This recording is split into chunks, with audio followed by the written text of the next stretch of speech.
UKPCS सामान्य अध्ययन PYQ and MCQ series Hindi lecture 8 पहला प्रश्न एक निम्न में से कौन अब अस्तित्व में नहीं है?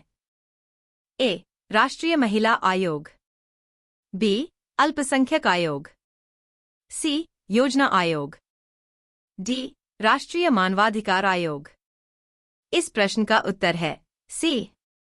योजना आयोग अब अस्तित्व में नहीं है। इसे 2014 में समाप्त कर दिया गया था और इसके स्थान पर नीति आयोग की स्थापना की गई। योजना आयोग का उद्देश्य देश की योजनाओं को तैयार करना और उनका कार्यान्वयन सुनिश्चित करना था, लेकिन अब नीति आयोग राष्ट्रीय विकास के लिए रणनीतियां और नीतियां बनाता है। अन्य आयोग जैसे राष्ट्रीय महिला आयोग, अल्पसंख्यक आयोग और राष्ट्रीय मानवाधिकार आयोग अब भी सक्रिय हैं। अगला प्रश्न 2. निम्न में से किस लोकसभा ने अपना 5 वर्ष का कार्यकाल पूरा नहीं किया? ए. 8वीं लोकसभा B. 13वीं लोकसभा C. दूसरी लोकसभा D. 16वीं लोकसभा इस प्रश्न का उत्तर है B. 13वीं लोकसभा 1999 से 2004 ने अपना 5 वर्ष का कार्यकाल पूरा नहीं किया। यह लोकसभा 1999 में चुनी गई थी, लेकिन 2004 में केंद्र सरकार के लिए बहुमत का संकट उत्पन्न हुआ, जिसके कारण लोकसभा को भंग कर दिया गया। इसके बाद 2004 में आम चुनाव आयोजित किए गए और नई लोकसभा का गठन हुआ। इस लोकसभा के समाप्त होने से पहले ही केंद्र सरकार का कार्यकाल समाप्त हो गया, इसलिए इसे पूरा नहीं कर पाई। अगला प्रश्न 3. संविधान के निम्न में से किस अनुच्छेद के अंतर्गत अंतर्राज्यीय परिषद की स्थापना की गई है? ए. अनुच्छेद 360 B. अनुच्छेद 263 C. अनुच्छेद 365 D. अनुच्छेद 368 इस प्रश्न का उत्तर है B. अंतर्राज्यीय परिषद की स्थापना संविधान के अनुच्छेद 263 के तहत की गई है।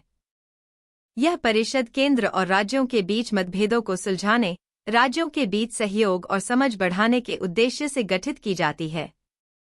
राष्ट्रपति इसे स्थापित करने का आदेश दे सकते हैं। इस परिषद में प्रधानमंत्री, सभी राज्यों के मुख्यमंत्री और अन्य संबंधित अधिकारियों को शामिल किया जाता है, जो राज्यों के बीच समन्वय स्थापित करने में मदद करते हैं। अगला प्रश्न 4. विदेशी मुद्रा प्रबंधन विनिमय फेमा कब अस्तित्व में आया? ए. 1973 B. 1980 C. 1998 D. 1999 इस प्रश्न का उत्तर है D. विदेशी मुद्रा प्रबंधन विनिमय फेमा 1999 में अस्तित्व में आया। यह भारतीय संसद द्वारा पारित एक कानून है, जिसका उद्देश्य विदेशी मुद्रा बाजार की सटीकता और नियंत्रण को सुनिश्चित करना था। फेमा ने भारतीय मुद्रा की स्वतंत्रता, विदेशी मुद्रा विनिमय और विदेशी निवेश से संबंधित नियमों को सुव्यवस्थित किया।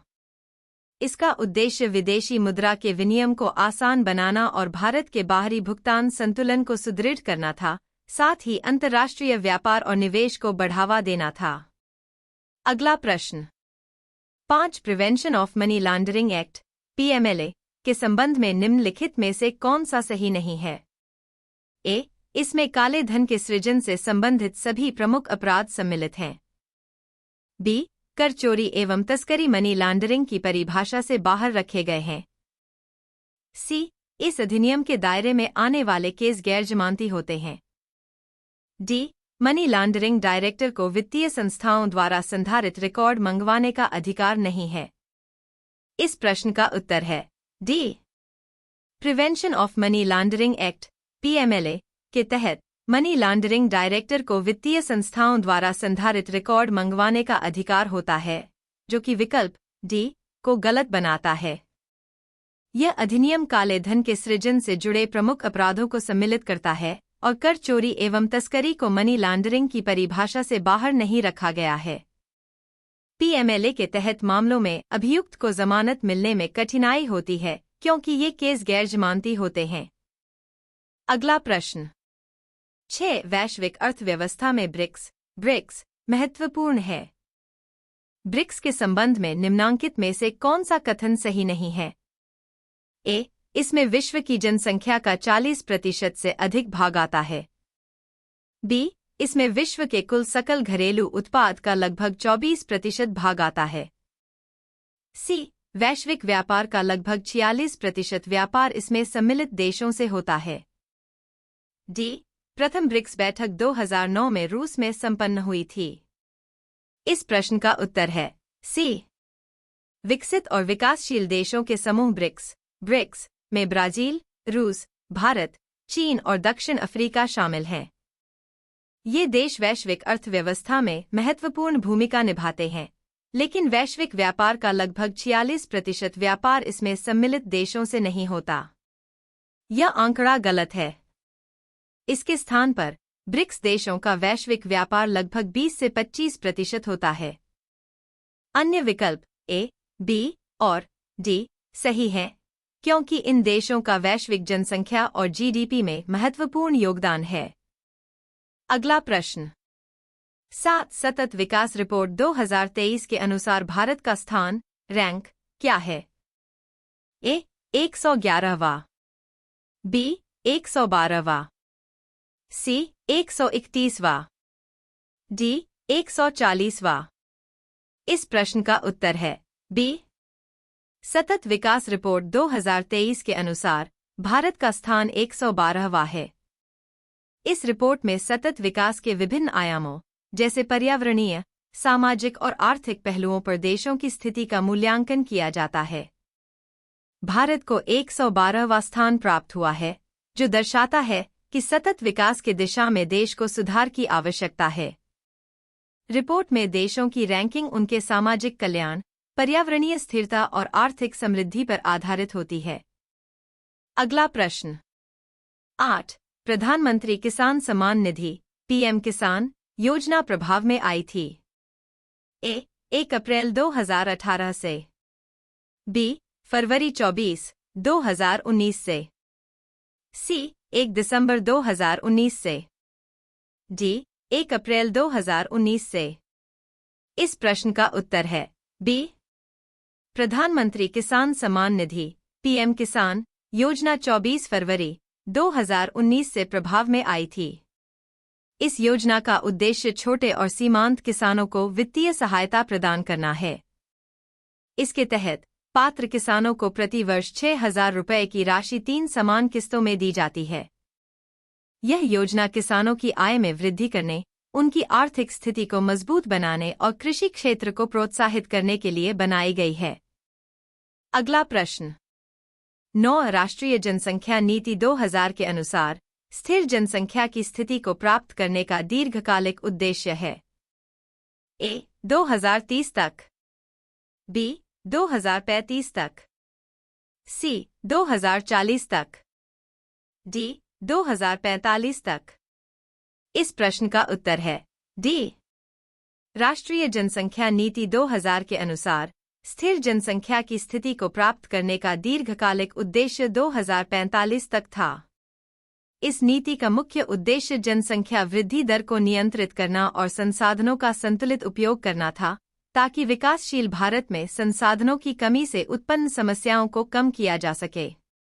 इस नीति के तहत स्वास्थ्य सेवाओं और परिवार नियोजन कार्यक्रमों को प्रोत्साहित किया गया ताकि 2045 तक जनसंख्या वृद्धि दर को स्थिर किया जा सके।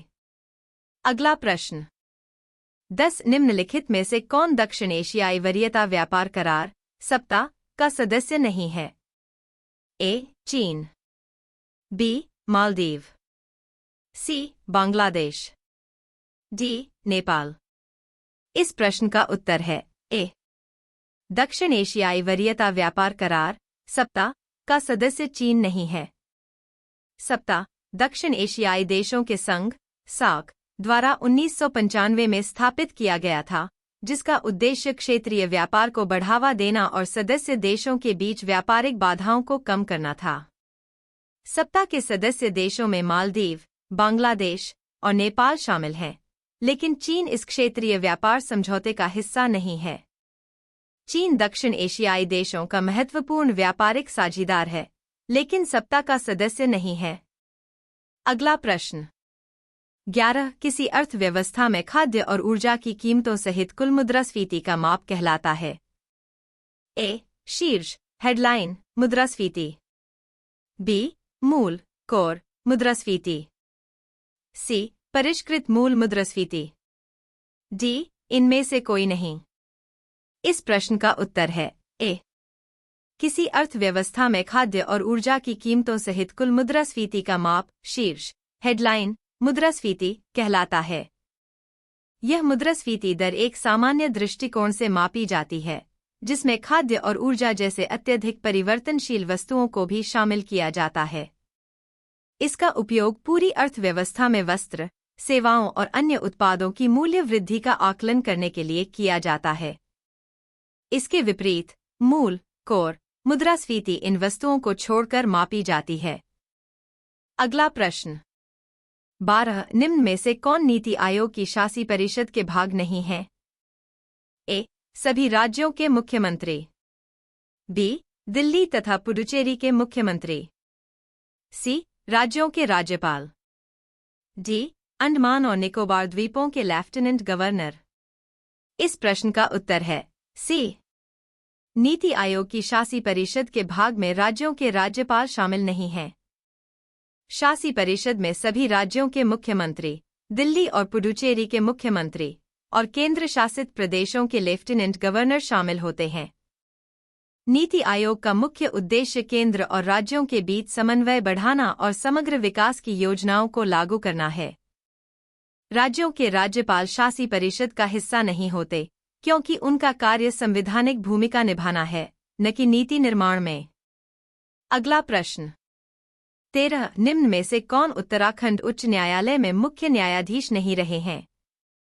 ए. विकास श्रीधर सिरपुकर, बी. जगदीश सिंह खेहर, सी. राघवेंद्र सिंह चौहान, डी. पंकज पुरोहित। इस प्रश्न का उत्तर है डी. उत्तराखंड उच्च न्यायालय में पंकज पुरोहित मुख्य न्यायाधीश नहीं रहे हैं। विकास श्रीधर सिरपुकर, जगदीश सिंह खेहर और राघवेंद्र सिंह चौहान उत्तराखंड उच्च न्यायालय के मुख्य न्यायाधीश रहे हैं।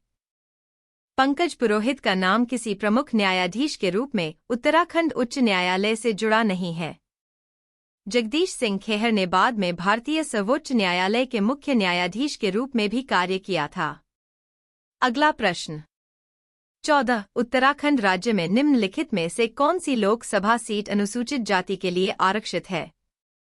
ए. नैनीताल, बी. हरिद्वार, सी. अल्मोड़ा, डी. पौड़ी गढ़वाल। इस प्रश्न का उत्तर है सी.